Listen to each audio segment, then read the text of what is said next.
Assalamualaikum warahmatullahi wabarakatuh. Perkenalkan, nama saya Ceri Ramadhani, NPM 2140402077 dari Lokal B. Di sini saya akan membawakan materi tentang pendidikan agama Islam. Agama Islam permulaannya berasal dari Madinah dan Mekah pada awal abad ke-7 Masehi, sekitar 600 tahun setelah dimulainya agama Kristen. Islam merupakan agama termuda dari agama yang paling banyak dipraktikkan di dunia. Salah satu tokoh penting Islam adalah Nabi Muhammad, yaitu Nabi terakhir, yang dimana dia mendapat kitab suci Al-Quran, yaitu kitab suci untuk umat yang beragama Islam. Pengertian agama Islam. Secara bahasa, Islam merupakan masdar dari kata aslama yuslimu islaman, yang artinya taat, tunduk, patuh, dan berserah diri kepada Allah. Sedangkan dalam Al-Quran, kata Islam sebagai agama disebut dalam Al-Quran dalam surah-surah Al-Maidah ayat 3, Ali Imran ayat 9, dan Ali Imran ayat 85.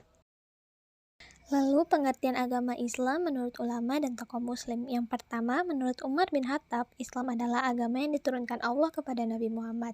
Agama Islam meliputi akidah, syariat, dan akhlak. Menurut Ghafar Ismail, Islam adalah agama yang berisi kelengkapan dari pelajaran-pelajaran meliputi kepercayaan, seremoni peribadatan, tata tertib penghidupan abadi dan pergaulan hidup, peraturan Tuhan, bangunan budi pekerti yang utama, dan menjelaskan rahasia kehidupan yang kedua atau akhirat. Menurut Syekh Mahmud Shaltut, Islam itu agama Allah yang diperintahkannya untuk mengajarkannya tentang pokok-pokok serta peraturan kepada Nabi Muhammad dan menugaskannya untuk menyampaikan agama tersebut kepada seluruh umat manusia dan memeluknya. Tujuan agama Islam. Tujuan diturunkannya syariat Islam adalah untuk kebaikan seluruh umat manusia, baik di dunia maupun di akhirat.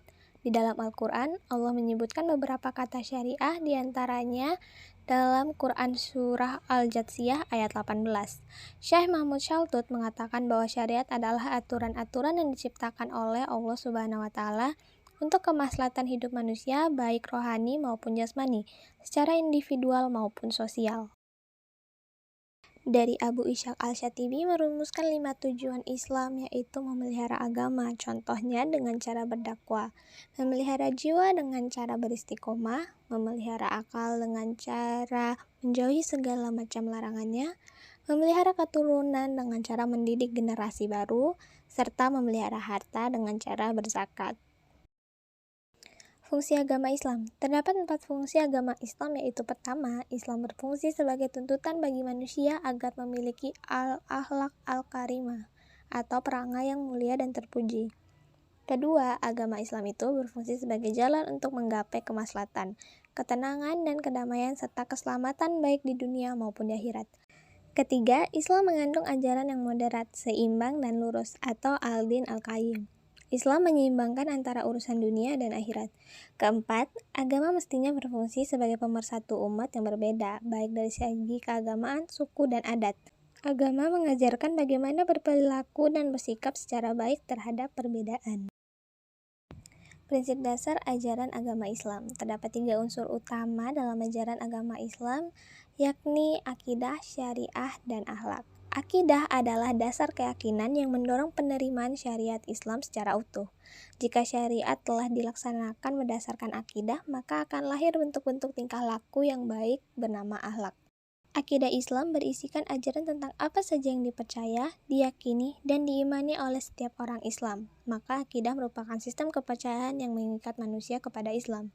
Syariah sebagai sistem nilai berisi peraturan yang menggambarkan fungsi agama. Juga ketentuan dalam agama Islam yang bersumber dari Al-Quran, hadis Nabi Muhammad SAW, ijma, dan qiyas. Akhlak. Akhlak sebagai sistematika menggambarkan arah dan tujuan yang hendak dicapai agama. Dalam pembahasan akhlak, diatur mana perilaku yang tergolong baik dan buruk. Sekian dari materi yang saya bawakan, kurang dan lebihnya mohon dimaafkan. Wassalamualaikum warahmatullahi wabarakatuh.